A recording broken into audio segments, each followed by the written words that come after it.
Right now on the line, we're going to go to Clare Lopez. She's the Vice President of Research and Analysis for the Center for Security Policy. Hi, Claire. How are you this morning? Good morning, Charlie and John. Good to be with you.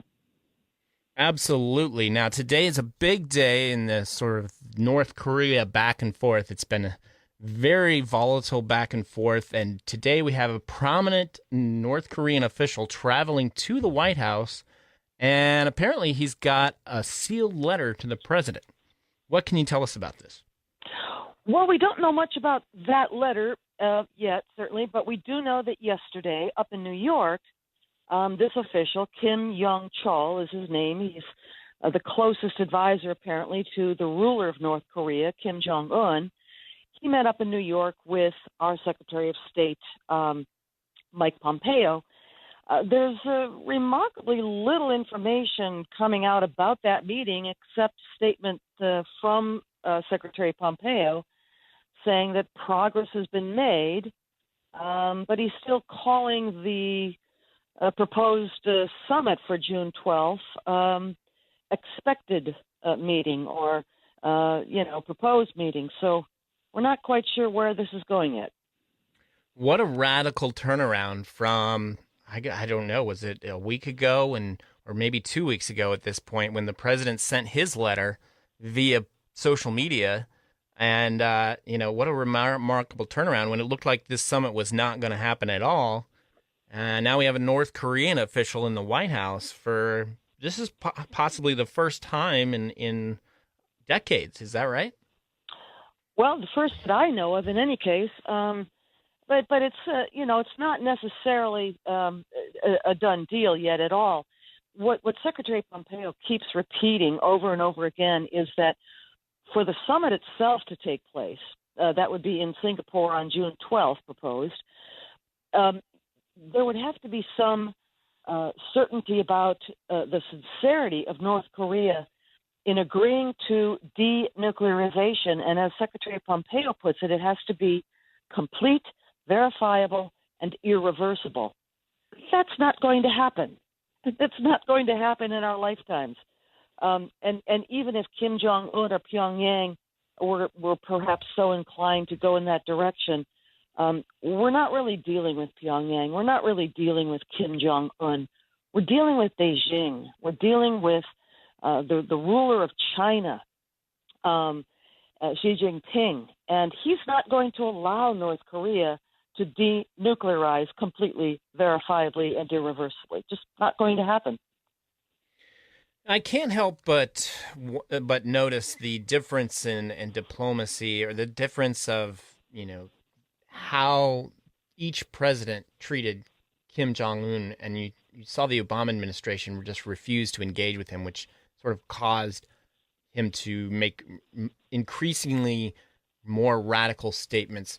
What's the difference between the two leaders and how they're dealing with this? And does it look like one is going to be more successful than the other?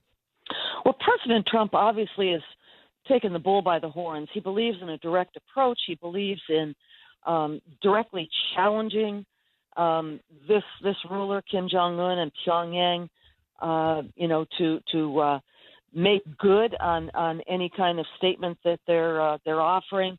We've been through this kabuki dance with North Korea literally for decades now, going back, of course, to the Clinton administration in the 1990s. And there would be talks, and then there would be more talks, and there'd be promises, and then we'd pony up a whole bunch of money, and nothing ever happened. Of course, the nuclear program in North Korea, including now an ability to reach the entire United States with their ballistic missiles and a nuclear payload on top, potentially even an EMP, electromagnetic pulse weapon warhead on top. And that's where they've gotten. That's how far they are with all of this just talking. So we'll see if the direct approach of President Trump and Secretary Pompeo makes any difference in that. Again, as I said, we're not dealing with North Korea. We're dealing with China. And I think it's absolutely right and diplomatic, proper that the President and Secretary Pompeo exhaust every possibility of resolving this and denuclearizing North Korea. But in the final analysis, that's not going to happen.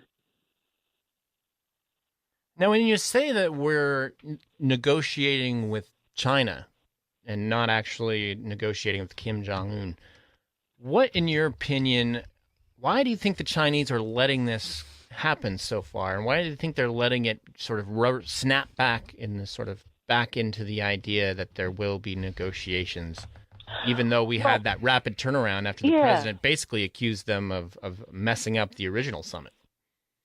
Right. Well, first, notice that Kim Jong Un has been to Beijing a couple of times just within the last couple of months.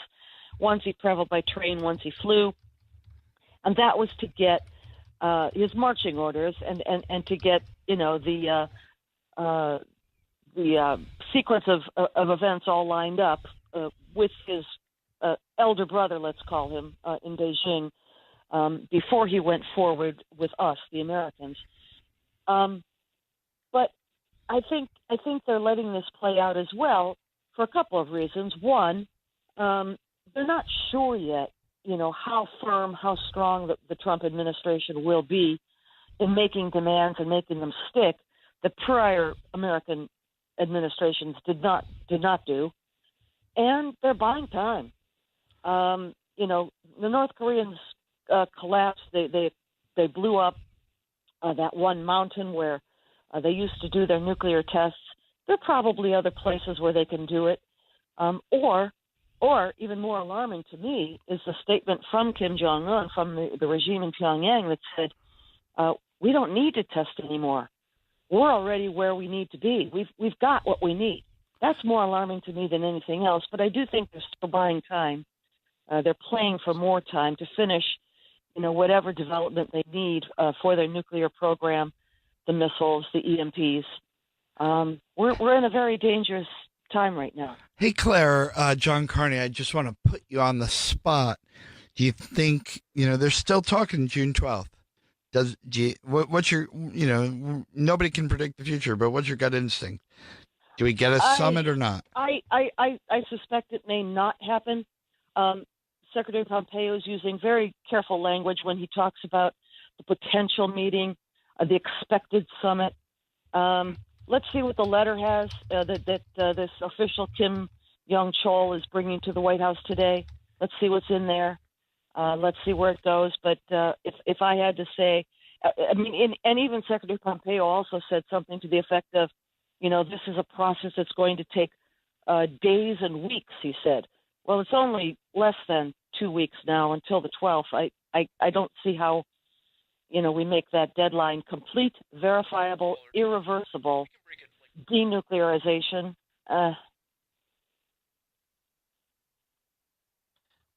Claire, thank you so much. Did we lose her? No, I'm here. Oh, okay.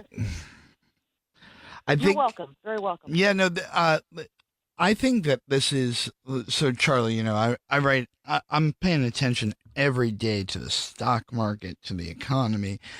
And this question of what we're doing with North Korea is really driving things. People aren't sure where it's going, whether it's happening. So I think this kind of conversation is so important.